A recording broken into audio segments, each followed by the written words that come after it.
Our mood is always under our own control.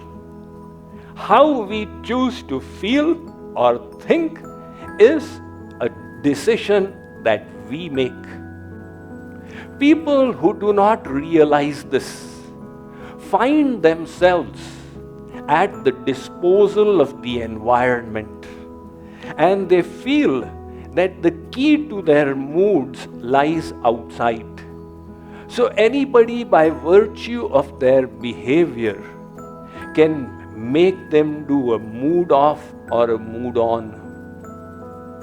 However, progress in life begins when we realize the gap between the external environment and the inner response within us. There is the very inspiring story of Viktor Frankl. Some of you may have read his book, The Search for Man's Meaning in Life. He was a Jewish psychologist in Austria during the Second World War, when Hitler rounded up the Jews and threw them into concentration camps. He found himself in the worst of them, the Auschwitz concentration camp. And he describes the horrors there. He was separated from his wife and daughters, and later on came to know that they had been killed.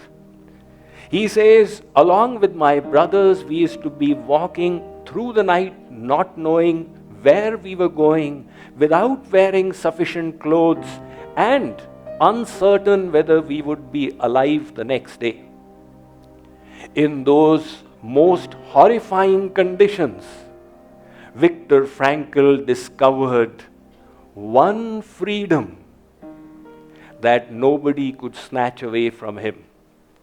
The moods that he chose to harbor within himself. So he decided, I will be happy and cheerful. He could often be found smiling and even laughing. His fellow inmates would say, how can you do it? He would say, it's my choice. To the extent that the guards also found inspiration from him.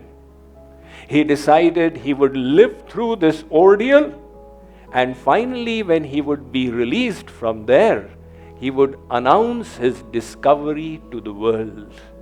And what was the discovery? That no matter what the external circumstances, your moods and your sentiments are independent of them all. You can always choose to be happy. Bad things do happen in life. You are not always served cakes and biscuits. Life also does present us with sour lemons. But whether you turn sour or you make a lemonade out of it is a choice that you will make. When we were little babies and we felt bad, we always pointed fingers on the outside. It's my mummy's fault and my papa's fault. Unfortunately, many people have not grown up emotionally, and they are still blaming others for their moods and emotions. So the second mindset is becoming responsible for your feelings and sentiments. This sets us on the path for inner progress.